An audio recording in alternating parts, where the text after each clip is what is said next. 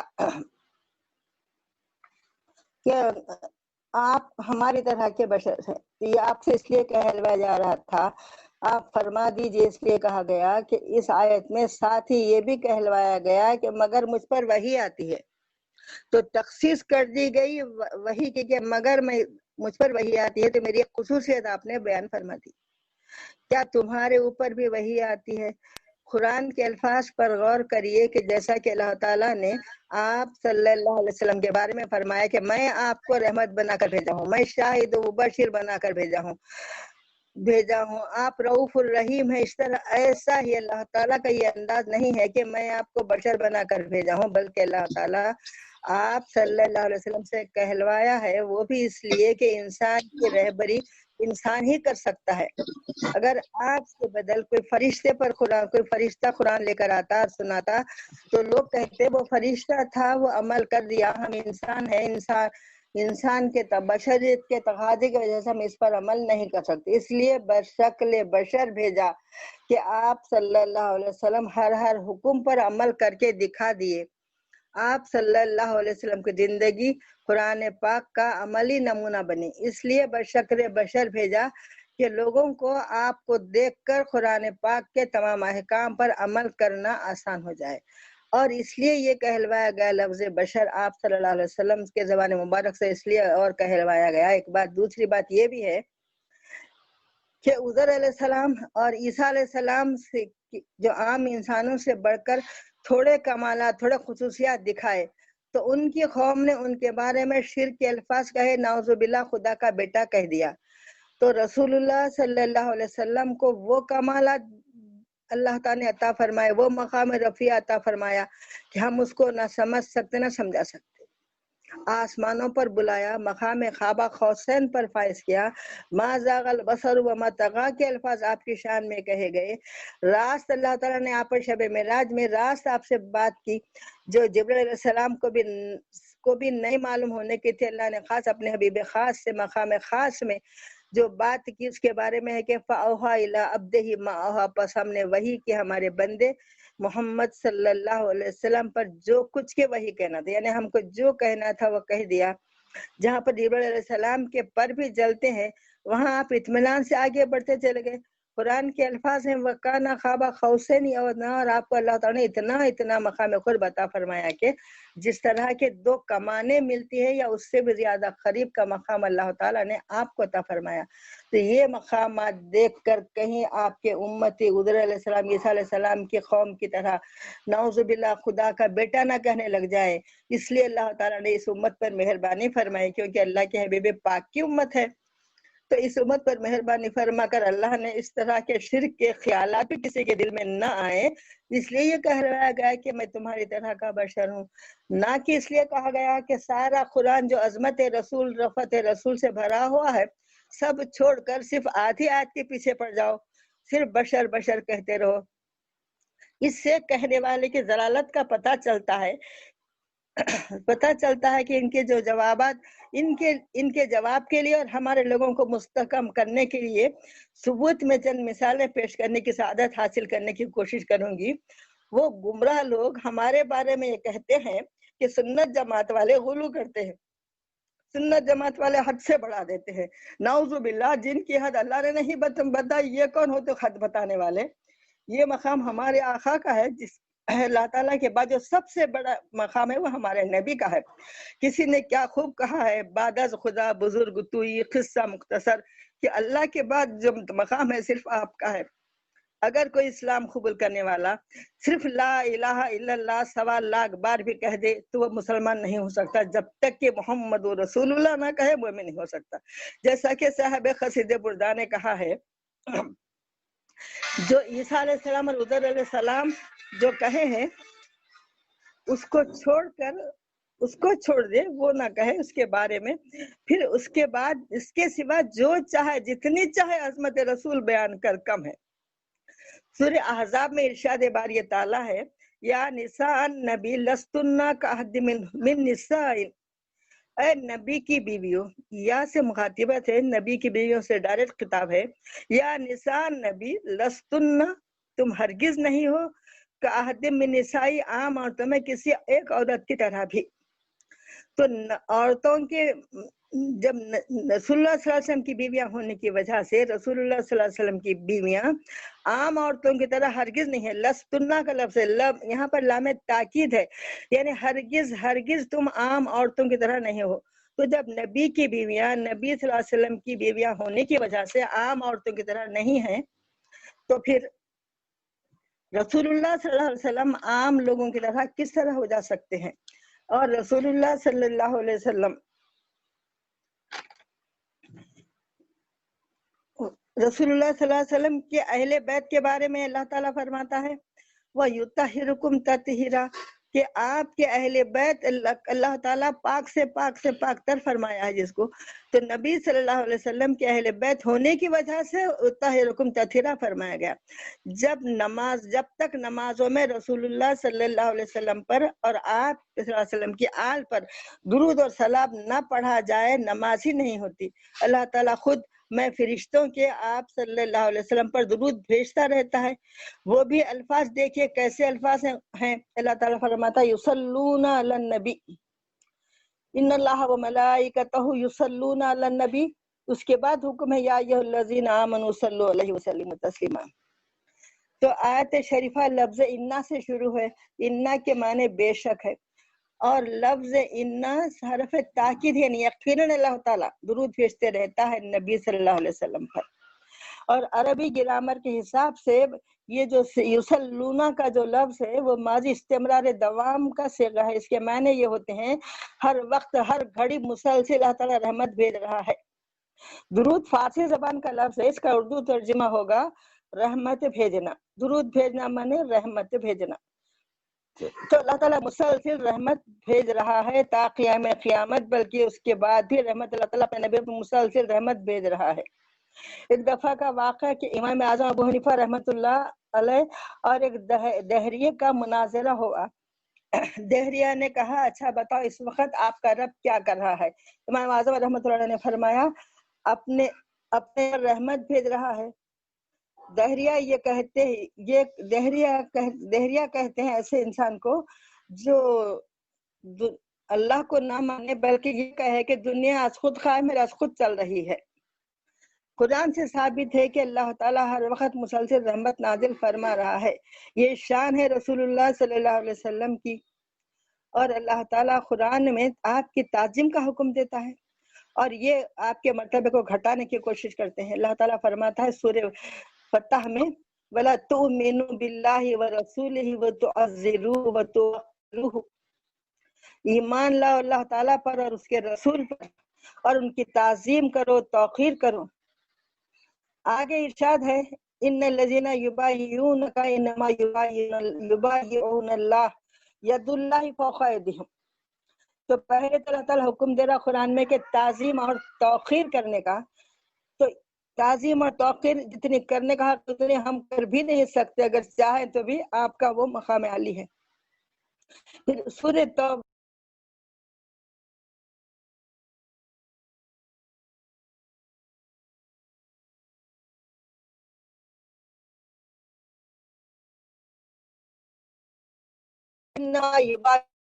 اللہ کے ہاتھ پر بیعت کرنا ہے، تو آپ کے ہاتھ کو اللہ تعالیٰ اپنا ہاتھ فرمایا اور یہ فرمایا ید اللہ فوق ایدیہم، ان کے ہاتھوں پر اللہ کا ہاتھ ہے، یعنی بے شک جو آپ کے ہاتھ پر بیعت کر رہے ہیں بے شک وہ اللہ کے ہاتھ پر بیعت کر رہے ہیں، ان کے ہاتھوں پر اللہ کا ہاتھ ہے۔ کیا تمہارے بارے میں بھی اس قسم کی ارشادات ہیں؟ اور ایک دیکھیں ارشاد ہے قرآن میں وما رمیت اذ رمیت ولکن اللہ رمی، حبیب جب آپ پھینک رہے تھے لوگوں پر، اس کے وقت آپ مٹھی میں کچھ کنکریاں لے کر نکلے تھے اپنے مقام سے، اور جہاں پر کفار کھڑے تھے ان کی طرف کنکریاں کو پھینکتے ہوئے چلے گئے۔ تو اللہ تعالیٰ اس کے بارے میں فرماتا ہے وما رمیت اذ رمیت ولکن اللہ رمی، حبیب جس وقت آپ پھینک رہے تھے اس وقت آپ ہی پھینک رہے تھے، میں پھینک رہا تھا۔ تو اندازہ لگا نہیں سکتے ہمارے حبیب کے مقام کا کہ اللہ تعالیٰ آپ کے عمل کو اپنا عمل فرما رہا ہے۔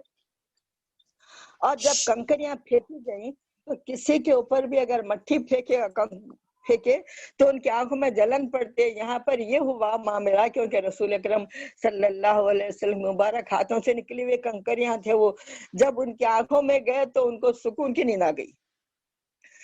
دشمن کے ساتھ بھی یہ رحمت کا معاملہ ہے. آپ کے ہاتھ کو اللہ نے اپنا ہاتھ فرمایا. آپ صلی اللہ علیہ وسلم کا ادب اللہ تعالیٰ قرآن میں سکھاتا ہے. قرآن میں ارشاد ہے لا تقولوا رائنا وقولوا انظرنا. اکثر یہ کہتے تھے لوگ لا تقولوا مانے نہ کہو، رائنا یعنی ہماری بات سنی، ہمارے طرف دیکھیے. تو اس کا یہ ایسا لفظ ہے کہ آئین کو تھوڑا اگر کھینچ کے پڑھے کوئی تو اس کے معنی ہوتے ہیں ہمارے چرواہے. تو اس طرح بعض کفار اس طریقے سے کرتے تھے تو اللہ تعالیٰ کو بہت ناگوار گزرا تھا.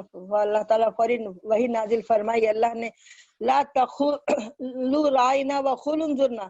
اس طرح سے مخاطب نہ کیا کرو بلکہ انظرنا کیا کرو. اس میں بڑے عاجزی کا ادب کا پہلو ہے کہ ہماری طرف توجہ فرمائی، اس طرح کہا کہ تو گستاخی رسول اللہ صلی اللہ علیہ وسلم کو اللہ تعالیٰ جو گستاخ رسول اللہ تعالیٰ ان کو بالکل پسند نہیں فرماتا. ذری سی بات پر اللہ تعالیٰ کی طرف سے وہاں پر تعذیب ہوتی ہے. جیسا کہ سورہ حجرات میں بھی اللہ تعالیٰ ارشاد فرماتا ہے یا ایھا الذین آمنوا لا ترفعوا اصواتکم فوق صوت النبی ولا تجهروا له بالقول بعضکم بعض ان حبطت اعمالکم وانتم لا تشعرون. حبطت اعمالکم لا تشعرون وانتم لا تشعرون. تو اپنی ایمان والو اپنی آواز کو نبی کی آواز پر بلند نہ کرو اور نہ اس طرح ان سے بات کرو جس طرح کہ آپس میں ایک دوسرے سے بات کرتے ہیں. اگر اس طرح کریں گے تو تمہارے اعمال ضائع ہو جائیں گے اور تمہیں خبر بھی نہ ہوگی. سوچئے کہ اگر کسی کے سامنے آواز سے بات کرنا کیا شرک ہے، کیا کفر ہے؟ نہیں ہے، صرف بے ادبی ہے. تو معلوم ہوا کہ بے ادبی گستاخی رسول سے اللہ تعالیٰ سختی سے منع فرماتا ہے کہ رسول اللہ صلی اللہ علیہ وسلم کی ذرا سی بھی بے ادبی نہ ہونے پائے. اگر ہوں گے تو سارے اعمال ضائع کر دیے جائیں گے. تو اور اس کی خبر بھی نہ ہو بھی میں زیادہ تنبیہ ہے کہ تم کو ایسے اعمال تمہارے ختم ہو جائیں گے کہ تم کو اطلاع تک نہ ہوگی. اور اعمال کا ضائع ہونا صرف دو وجہ سے لکھا ہے. ایک تو مرتد کے بارے میں کہ جو اسلام لانے کے بعد ایمان چھوڑ کر کافر ہو جائے اس کے اعمال ضائع ہو جاتے ہیں، اور دوسرا بلند آواز سے بات کرنے پر اعمال ضائع ہو جاتے ہیں. تو اعمال کا ضائع ہونا بہت بڑی بات ہے کہ اعمال ضائع ہو جاتے ہیں. اور دوسرے کسی گناہ کے بارے میں یہ نہیں لکھا گیا ہے کہ اعمال ضائع ہو جائیں گے، صرف بے ادبی کرنے پر اعمال ضائع ہو جائیں گے. اور رسول اللہ صلی اللہ علیہ وسلم کے بارے میں ایک واقعہ لکھا ہے کہ ایک دن حضرت بی بی عائشہ صدیقہ رضی اللہ تعالیٰ عنہا کے پاس کچھ لوگ آئے اور پوچھا کہ رسول اللہ صلی اللہ علیہ وسلم کے اعمال معلوم کریے کہ کیسے آپ کے معلوم کرنے کے لیے آئے کہ آپ کے عمل کیا تھا تاکہ ہم بھی عمل کریں. تو بی بی صاحبہ نے بتایا کہ کبھی آپ صلی اللہ علیہ وسلم پوری رات نمازیں پڑھتے ہیں، کبھی آرام بھی کبھی رات کو آرام بھی کرتے ہیں، کبھی بغیر افطار کے کئی دن روزے رکھتے ہیں اور کبھی چھوڑ دیتے ہیں. تو صحابہ نے سوچا کہ ہم کو تو اس سے زیادہ عمل کرنا چاہیے. یہ کہہ کر ایک صحابی نے کہا کہ میں روزانہ پوری رات نمازیں پڑھوں گا. دوسرے صحابی نے کہا کہ میں روزہ رکھوں گا. جب اس کی اطلاع رسول اللہ صلی اللہ علیہ وسلم کو ہوئی تو آپ صلی اللہ علیہ وسلم نے فرمایا ایکم مثلی، تم میں کون میری طرح ہے؟ تو رسول اللہ صلی اللہ علیہ وسلم کا یہ فرمانا کہ ایکم مثلی، تم میں کون ہے میری طرح؟ مجھ کو تو میرا رب کھلاتا ہے، میرا رب پلاتا ہے. تو آپ نے فرمایا کہ تم میں کوئی میری طرح کا نہیں ہے. تو اور یہ کہتے ہیں کہ آپ ہمارے، حالانکہ رسول اللہ صلی اللہ علیہ وسلم کے ہر فرمان کی تصدیق اللہ تعالیٰ قرآن میں فرماتا ہے. اللہ تعالیٰ فرماتا ہے سورہ نجم میں وما ينطق عن الهوى ان هو الا وحی یوحی، تمہارے نبی کچھ بھی نہیں کہتے اپنی طرف سے، کچھ بھی. وما ينطق عن الهوى، نہیں کہتے وہ کچھ بھی. ہوا مانے خواہش، اپنی طرف سے، اپنی خواہش. نطق گویائی ہے، انل ہوا گو اپنی بات طرف سے نہیں کہتے. ان ہوا سوائے اس کے کہ وحی یوحا، وہی کہتے جو ان پر وحی آتی. الا وحی یوحا، سوائے اس کے کہ آپ کی طرف وحی کی جاتی ہے.